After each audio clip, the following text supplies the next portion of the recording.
तो बारात जो है ना, जब दिन पूरे हो गए तब सीता जी के जाने का विचार होने लगा।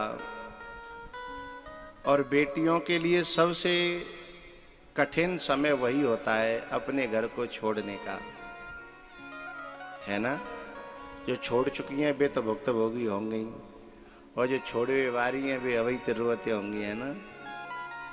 जो बच्ची जो है ना, जाकी शादी पक्की है जाए बैदना तिबा को रोए वो बाजी देख देख के रोना आता है कि जी मेरो घर है, जी मेरो गली है, जी मेरो कमरा है, जी मेरे खिलौना है, ये सब छूट जाएंगे। और मेरे खास चाची चाचा ताऊ ताई ये भैया भाभी सब छूट जाएंगे, है ना। अच्छा, लेकिन कुछ बेटियां ऐसी होती हैं जिनके लिए सचमुच में दिल से रोते हैं घर वाले। कुछ बेटियां ऐसी होती हैं वो दिल से रोते हैं घर वाले, क्योंकि वो सबका दिल जीत लेती है, इसलिए घर वाले दिल से रोते हैं। और कुछ तो ऐसी होती हैं जिनके लिए घर वाले ही नहीं, मोहल्ला पूरा रोता है। अरे इतनी अच्छी बेटी थी, सबका काम कर देती थी, सबकी सेवा करती थी, सबसे हंसती थी, बोलती थी, है पूरे घर में उससे रोलचोल, कोई खिलौना बन जाती है ना बच्ची सबका, है कहते भी हैं ये तो हमारा खिलौना है, ये तो हमारा खिलौना है। तो ऐसी बच्ची जब जाती है ना तो पूरा मोहल्ला पूरा गांव रोता है, क्योंकि वो सबका दिल जीत लेती है सेवा कर करके। सीता जी अपनी माँ को समझा रही हैं, माँ मैं जा रही हूँ लेकिन मेरे पिताजी का ख्याल रखना। यदि बच्ची को सबसे ज्यादा रोना आता है तो अपने पापा के लिए, अपनी माँ की तो वो सहेली बन जाती है, एकदम मित्रता जैसी, अपनी फ्रेंड जैसे माँ फ्रेंड बन जाती है। सब सुख दुख की बातें कर लेती हैं, हर तरह की मन की बात कह लेती हैं। भैया घर में चाहे 4 लड़का हो, लेकिन घर सेट नहीं रहेगा यदि घर में बच्ची नहीं है तो। लड़का तो आएंगे कमरा फैलाए फूलू के और बिखराए बिखरू के सब है, और ऐसे फेंक जाएंगे जैसे वहां में कोई कुत्ता डोल के गया हो।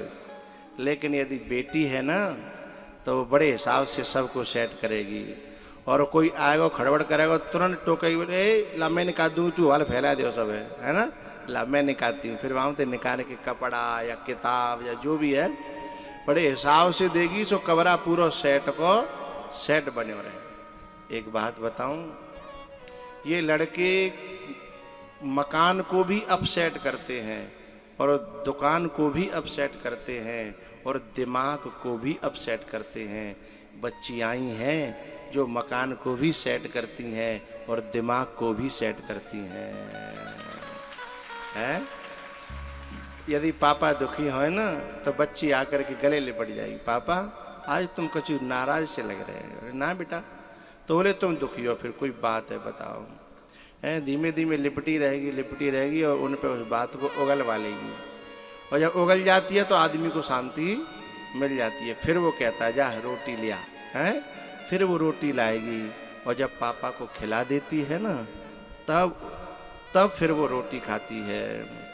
लेकिन जब वो ससुराल जाती है ना तब उसे ये सारी बातें बहुत याद आती हैं, अपने पापा की, मम्मी की, भैयन की। और पता है बेटी जब प्यार करती है ना तो दिल से प्यार करती है सबसे, भैया से भी।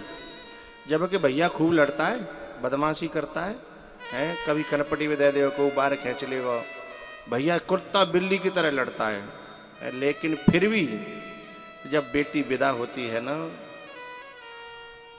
जब बेटी विदा होती है ना तो और तो रोमे सो रोमे, वह भाई भी रोता है। कौन सा? जो दिनों रात लड़ता था। जब वो कंधे पे डाल करके अपनी डोली में बिठाता है ना, जब डोली में बिठाता है तो पता है क्या होता है, वो उसके कपड़े पकड़ लेती है और कपड़े पकड़ करके उसे खींचती है कि मुझे मत बिठा, मुझे मत बिठा।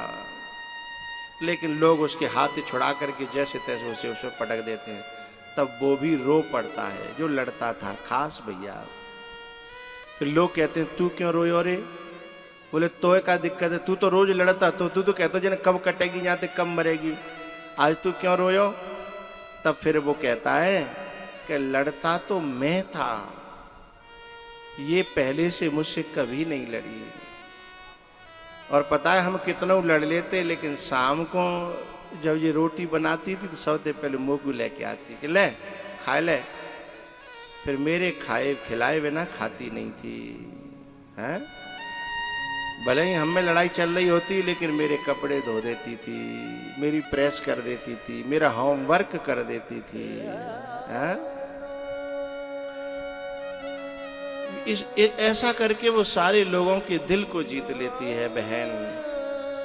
भैया मैंने आज तक किसी ऐसे लड़के को नहीं देखा जो ये कहता हो बाबा मेरे पिताजी बीमार रहते हैं, मेरी माताजी बीमार रहती हैं ना, भाई माँ बाप तो जो लेनो देनो ना, लेकिन बेटी शादी है कि चली गई है, ससुराल में है।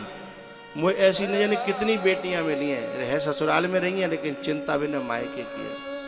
मुझे तो कहेंगे बाबा हमारा बाप बीमार है तो बूढ़ो है, कोई उपाय है? अब बताओ कितनी चिंता है। और लड़का ब्याह करके चले गए, रह रहे हैं दिल्ली में, कानपुर में, कलकत्ता में, लेकिन बिना अपने बाप की कोई चिंता। और वो दिन और रात अपने बाप की याद कर करके रोती है, अपनी माँ की बीमारी को सोच सोच करके रोती है। जबकि माँ स्वयं समझाती है कि तू अपने घर को ख्याल रख, हमारा तो जो कुछ होगा सो हो तो रहेगा, तू हमारी चिंता मत करे। पर दिल है कि मानता नहीं, दिल है कि मानता नहीं। भैया सीता जी कह रही हैं माँ मेरे पिताजी का ख्याल रखना, मेरे पिताजी ने मुझे बहुत प्यार से पाले है, मैं पिताजी की बहुत लाडली हूँ, मेरे बिना पिताजी अधूरे रह जाएंगे, इसलिए इसका ख्याल रखना। भैया बाप जो है ना कितनों गरीब होए, लेकिन अपनी बेटी के लिए दिन और रात काम करके पैसा जोड़ता है कि मेरी बेटी सुखम चली जाए, मेरी बेटी सुखम चली जाए। बाप दिन और रात काम करता है। और जैसे जैसे शादी नजदीक आती है वैसे वैसे ताकत आती जाती वहां, नंगे पांव डोलेगो, बोले ब्याह को 1 महीना रहेगा, नंगे पांव डोलेगो, न धूप देखेगो, न सर्दी देखेगो, न गर्मी देखेगो, है ना, इतनी ताकत आ जाएगी। जब तक बेटी बैठी है तब तक ताकत है, जैसे ही वो विदा हो जाती है ना सोई गिर पड़ता है खाट पे, कोने में जाकर के एकांत में। फिर लोग कहते हैं वो टेंट वाला आयो, बोले भैया 4 दिन पीछे बात करूंगा। अब मेरी हिम्मत बात करवी की है ना, क्योंकि जब तक बेटी घर में बैठी थी बात जी चिंता ही कि कैसे हूं सकुशल विदा है जाए, चाहे वो मन न पड़े, छाले पर रहे हैं, कैद नाते रोटी ना खाई, होश हुई ना, जन कवते नहायो ना, होश हुई ना। लेकिन मैं एक दुख की बात बताऊं आपको, बाप न जाने क्या क्या करता है, उसके बावजूद भी कुछ नालायक बेटियां अपने माँ बाप का मुंह काला करती हैं। कुछ बेटियां जो भारतीय संस्कृति जिसको भूल गई हैं, अरे अपने माँ बाप की आज्ञा के बिना जो बेटी अपने जीवन को आगे बढ़ाती है, अपने माता पिता से अगेन होकर के, उस लड़की को बहुत बुरा नरक झेलना पड़ता है। जो माँ बाप की आत्मा दुखावेगी सुखी रह लेगी है, जो अपने बाप के समान भैया की आत्मा दुखावेगी सुखी रह लेगी ना, कभी सुखी नहीं रह सकती।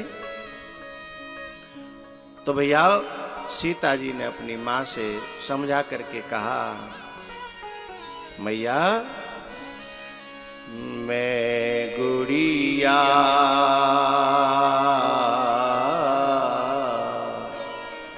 तेरे आंगन की,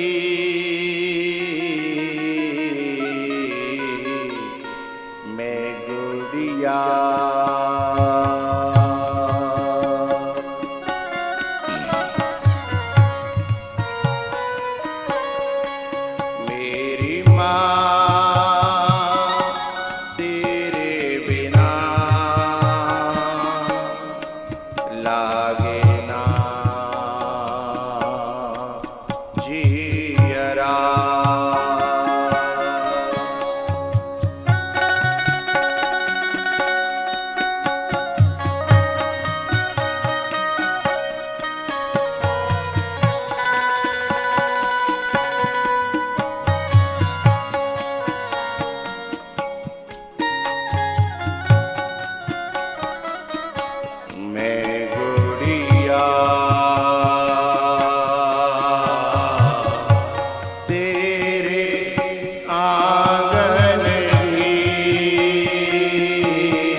कोई ऐसा आशीर्वाद दे कि मुझे तेरी ज़्यादा याद ना आवे, क्योंकि यहाँ की बहुत याद आएगी ना तो फिर मैं वहाँ कैसे रह पाऊंगी, कैसे काम कर पाऊंगी, कैसे सबको खुश कर पाऊंगी। अरे माँ,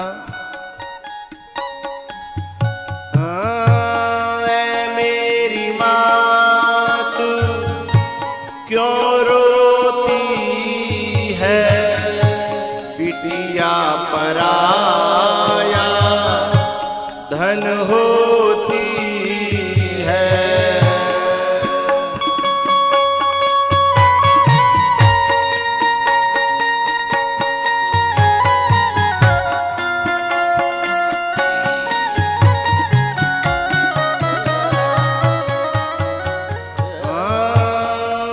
मेरी माँ तू क्यों रोती है, बिटिया पराया धन होती है। याद न आए मैया, याद न आए मैया, याद न आए तेरे लाडन की। मैं गुड़िया, मैं गुड़िया तेरे आंगन की, मैं गुड़िया।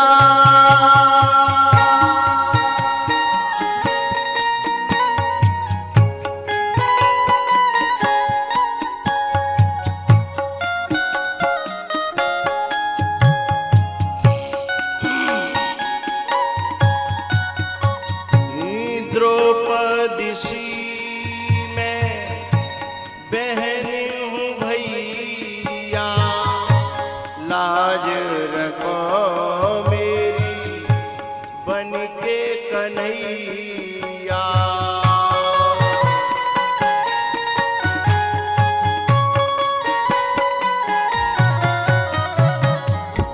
द्रौपदी सी मैं बहन हूँ भैया, लाज रखो मेरी बन के कन्हैया।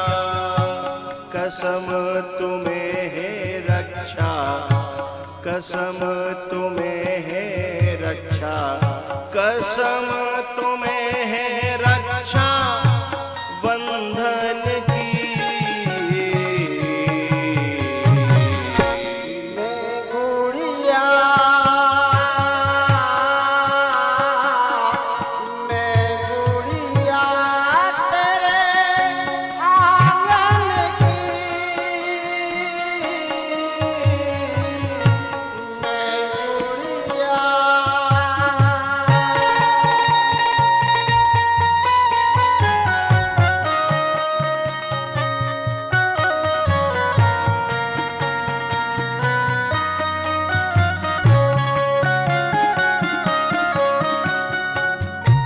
अपने पिता की परम पहेली, बचपन में सखी यन संग खेली।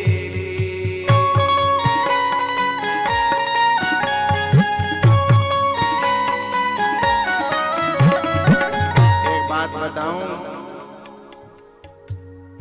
ये पिता होता है ना, ये बेटी के जन्म लेने से इसका हृदय कोमल होने लगता है, और विदाई के समय बाप जो होता है वो इधर उधर डोलता रहता है कि वो विदाई में नहीं जानो पर, नहीं जानो पर, क्योंकि मैं विदाई नहीं देख पाऊंगा। क्योंकि उसे बचपन से लेके उस समय तक पूरी यादें आती हैं, ऐसे खेलती थी, ऐसे बोलती थी, ऐसे मेरे गले से लटक जाती थी। वो सारी बातें उसके हृदय पटल पर किलोल करती रहती हैं।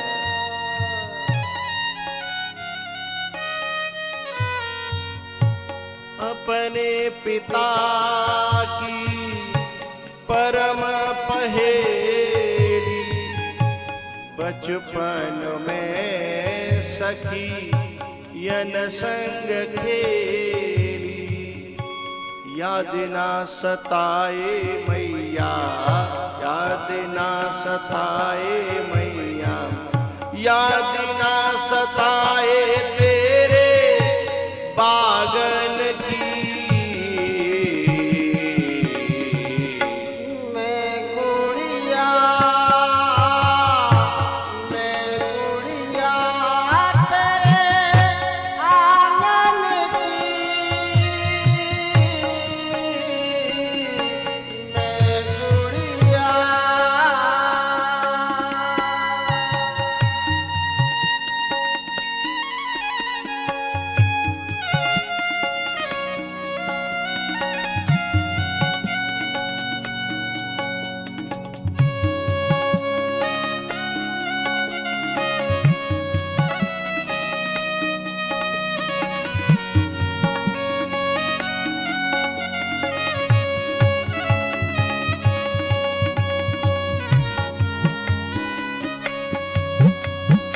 एक बात बताऊं, बाप फटी पनैया पहन लेता है, लेकिन बेटी के ब्याह के लिए पैसा जोड़ता है।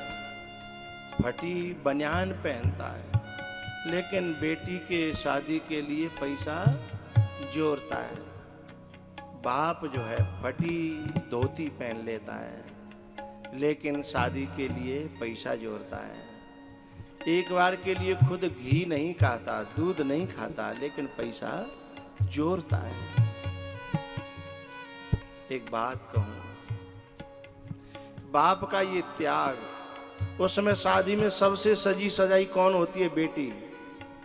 और सबसे ज्यादा गंदा संदा कौन होता है? बाप होता है।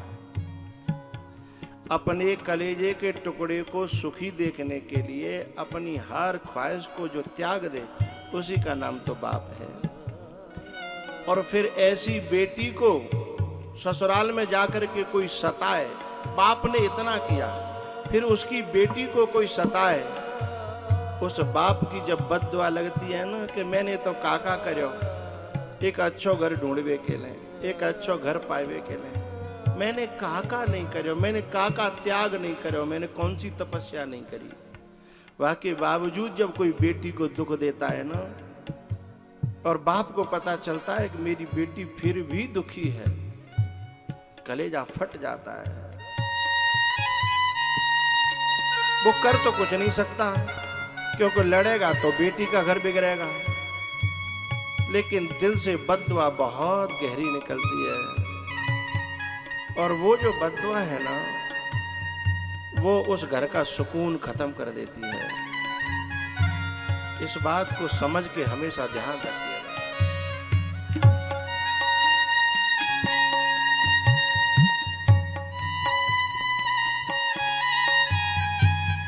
चले हैं कहार मेरी डोली उठा के, कर दो विदा मैया सगुन गीत गा के।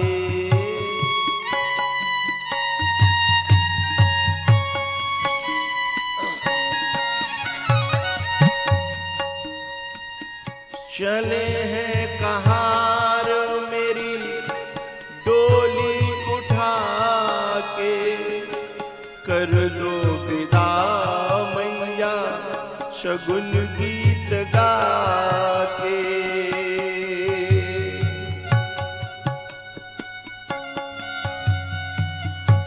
याद न आए मैया, याद न आए मैया, याद न आए तेरे आंगन की। मैं गुड़िया तेरे आंगन की,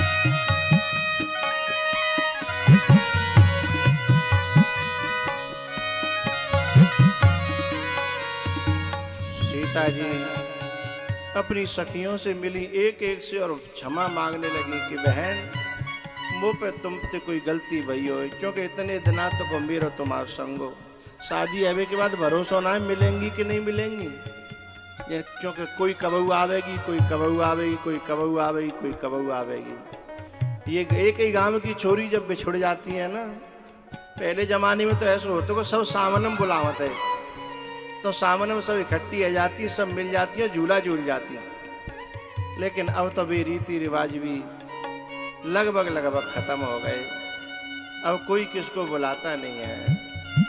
अब तो बेचारी बेटियां भी भाभी का मुंह ताकती रहती हैं कि भाभी कहेगी तो भैया बुला लेगा, क्योंकि माँ बाप की भी ज्यादा घर में चलती, माँ बाप की आत्मा तो कचोटती रहती है, लेकिन माँ बेर बेर कहे तो भाभी भैया भाभी जो है फिर आंख निकारण लगा देगा कि रोज 4 दिन चौथे दिन तुम अपनी बच्चियों को बुला लेती हो हैं। भैया एक एक से मिली है सीता जी, फिर अपनी माँ से लिपट करके रोई। माँ ने कहा बेटा मेरी एक प्रार्थना है, तू जहाँ जा रही है ना बस वहां से मेरी शिकायत ना आवे, क्योंकि तू जो अच्छो करेगी तो मेरे ऊपर आवेगी और बुरा करेगी तो भी मेरे ऊपर आवेगी, कि जाकी माँ ने जे सिखाया होगा। तब सीता जी ने कहा बेटा, सीता जी ने कहा माँ मेरी लाश आ सकती है पर कभी लौट कर के शिकायत नहीं आएगी, मैं वादा करती हूँ। और बेटी वही है जो अपने माँ बाप का सिर ऊंचा कर दे समाज में।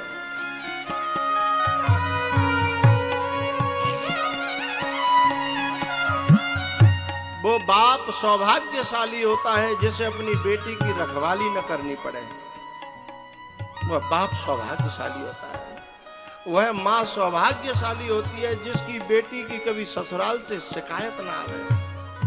जब ससुराल वाले जब भी मिले साल में 6 महीना में 2 साल में यूं ही कहे आपके बड़े आभारी हैं कि ऐसी लक्ष्मी दी है कि पूरा घर संभाल लो, अब हम निश्चिंत है गए हैं।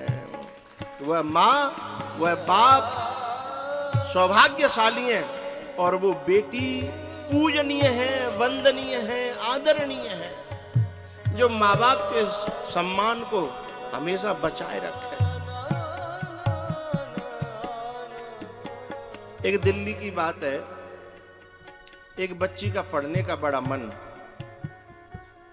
लेकिन बाप को डर लगता है जमाने के हिसाब से ज्यादा बाहर भेजना, लेकिन बच्ची पढ़ने में बड़ी योग्य है। उस बच्ची ने जो है मुझसे प्रार्थना करी, गुरुजी मेरी पढ़वे की बड़ी इच्छा है और मैंने कभी नंबर कम लाए हो तो आप बताओ 96%, 97%, 95%, लेकिन मेरी पढ़ने की इच्छा है, लेकिन मेरे पिताजी को डर लगता है। आप मेरी तरफ से कह दो, मैं आपको सौगंध खा के कहती हूँ कभी बाप का सिर नीचा नहीं होने दूंगी, बाप जहां डालेगा मैं वहां जाऊंगी, पर मेरी पढ़ाई न रोके। तब मैंने उसके बाप को बुलाया और कहा बेटा ऐसी बच्ची पढ़ाने के योग्य है जिसको अपने बाप के मान सम्मान का इतना ख्याल है, इतनी चिंता है। फिर उसके बाप ने अपनी बेटी को पढ़ाया। आज वो बेटी कनाडा में और इतना मान सम्मान को बचाए हुए अपने बाप के कि आज बाप भी गर्व करता है, आज बाप को भी गौरव अनुभव होता है।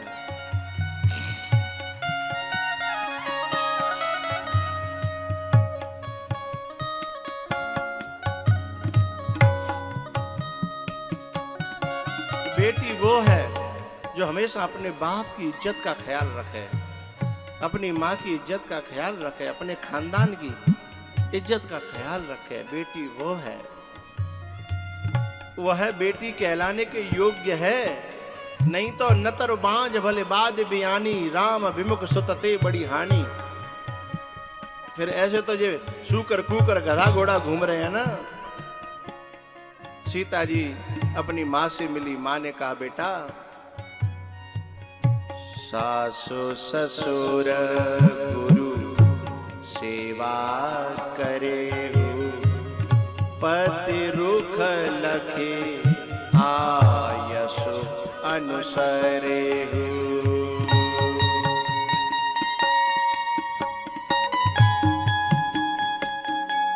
बेटा, अपने सास और ससुर की माँ बाप समझ करके सेवा करना। बेटा, अपने पति की आज्ञा का पालन मत करना। आज्ञा देनी पड़ी तो फिर फायदा क्या हुआ? कोई काम करो और के बागे करो तो फिर कहा करो? पति रुख लखे आयसु अनुसरे।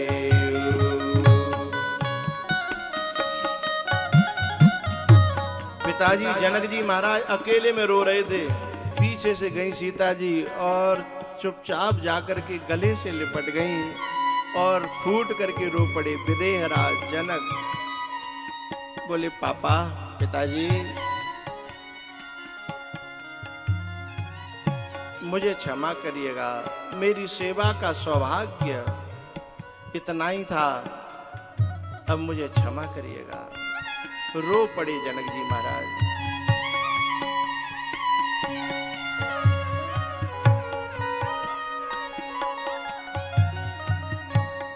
भैया, लोगों ने विदा किया, डोली में बिठाया, और जब डोली में बिठाया तो डोली में बैठ करके जब चलने लगी सीता जी, तो जनक जी महाराज संग के संग चलने लगे। लोग बोले, अरे तुम कर क्या रहे हो? तुम राजा हो, तुम बेटी के बाप हो, तुम ही ऐसे करोगे तो औरों का क्या होगा? लेकिन जनक जी महाराज कह रहे थे, बेटी, तू ऐसे छोड़ के चली जाएगी मैं सोचता नहीं था। है ऐसा लगता है तेरा प्यार तो एक सपना था, एक ख्वाब था, एक झूठ था, मिथ्या था।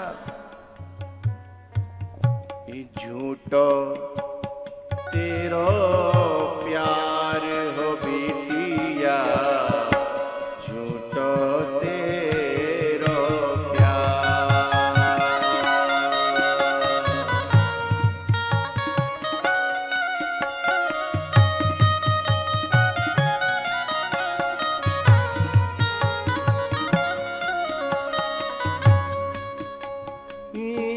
छोड़ अकेला जाती है मुझको, छोड़े अकेला जाती है मुझको, ये कैसा व्यवहार? ये झूठो तेरा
तेरे बिना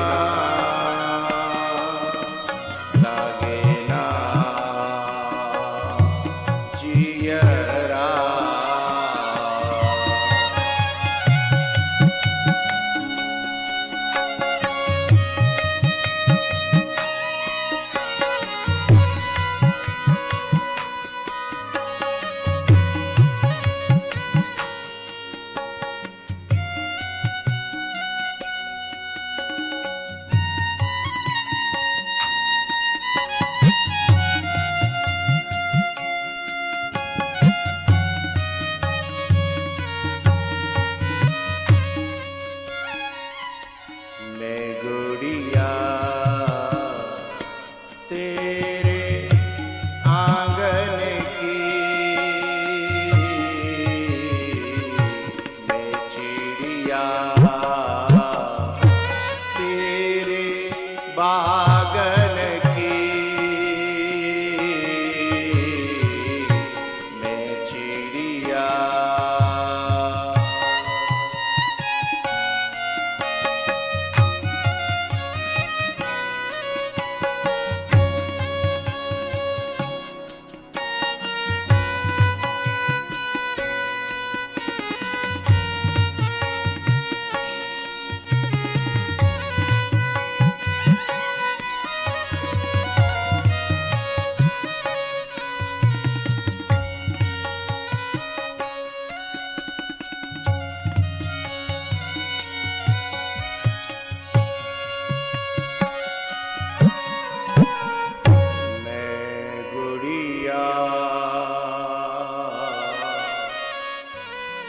तेरे बागन की,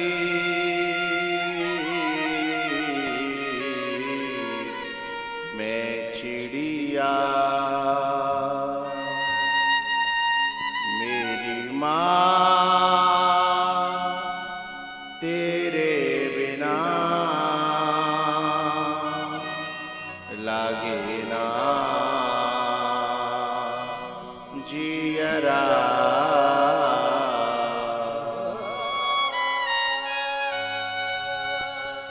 ओ मेरी माँ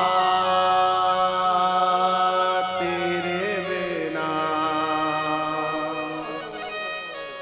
लागे ना जियरा।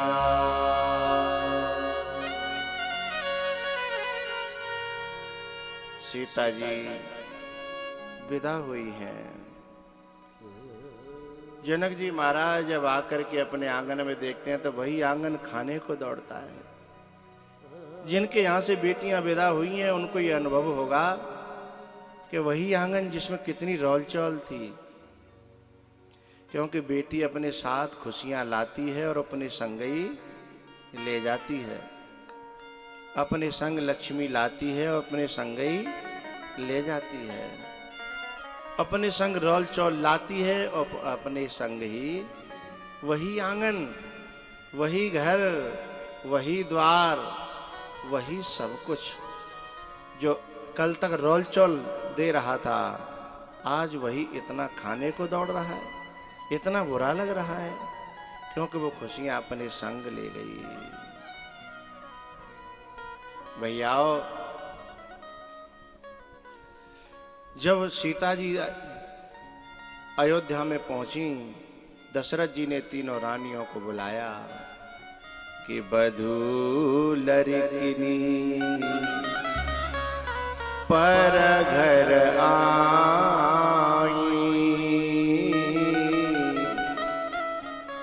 राखेऊ नयन पलक की नाई, बधू लड़किनी पर घर आई, राखेऊ नयन पलक की नाई।